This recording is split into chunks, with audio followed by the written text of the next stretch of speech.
Bonjour, Frédéric Naïm, avocat au barreau de Paris. J'interviens en droit des affaires et en fiscalité. J'accompagne depuis plus de 20 ans maintenant des entreprises, notamment dans leurs problématiques fiscales.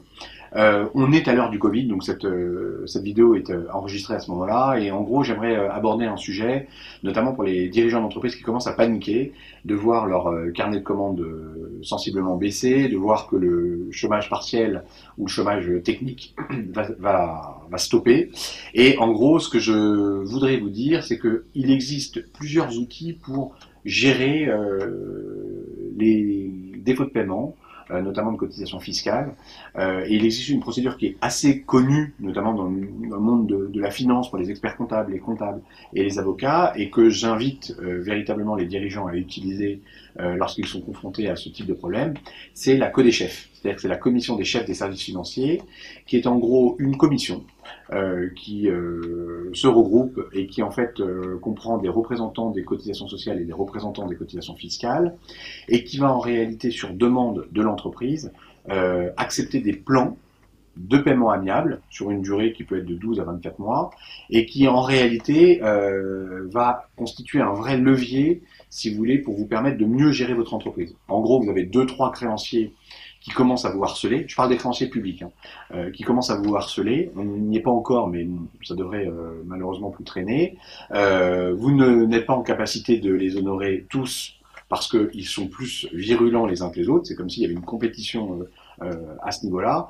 Et bien en réalité, c'est un moyen de les forcer à se retrouver autour d'une table pour qu'il y ait un interlocuteur de tous ces créanciers, en la personne de la CODECHEF et notamment du secrétaire de la CODECHEF qui fait un travail colossal, et qui en réalité va vous accompagner pour vous permettre d'obtenir un plan en regardant exactement qu'est-ce que vous pouvez payer chaque mois pour acquitter l'arriéré sans plomber le quotidien.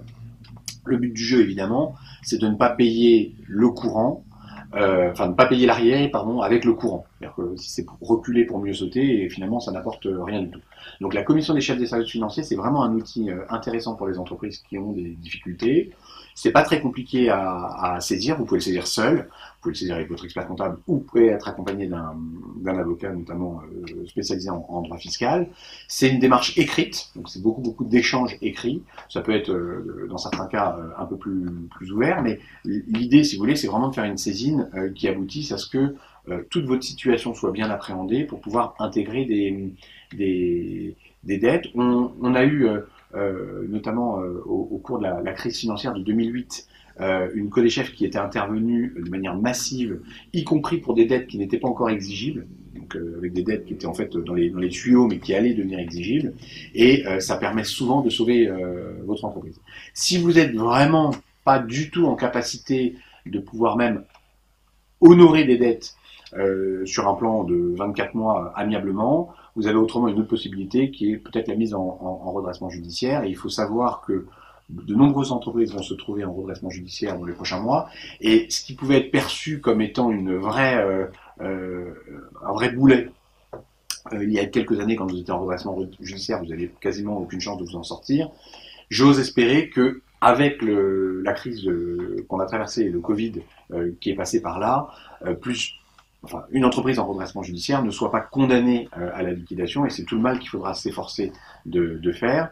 Mais il faut aussi savoir bien optimiser le timing dans lequel on se met en redressement judiciaire. C'est-à-dire que si vous mettez en redressement judiciaire, vous allez geler toutes vos dettes, c'est certes, mais si vous n'avez pas du tout même un matelas de sécurité pour pouvoir honorer le courant, ça ne sert à rien de vous mettre en redressement judiciaire. Donc, la mise en redressement judiciaire, ça s'accompagne souvent d'un conseil en amont pour bien optimiser le timing et le moment où on va choisir de se mettre en redressement judiciaire pour avoir les meilleures chances d'avoir une période d'observation assez longue et de pouvoir ensuite proposer soit un plan de continuation, soit un plan de cession. J'espère que cette chronique vous sera utile et je vous dis à bientôt. Merci à vous.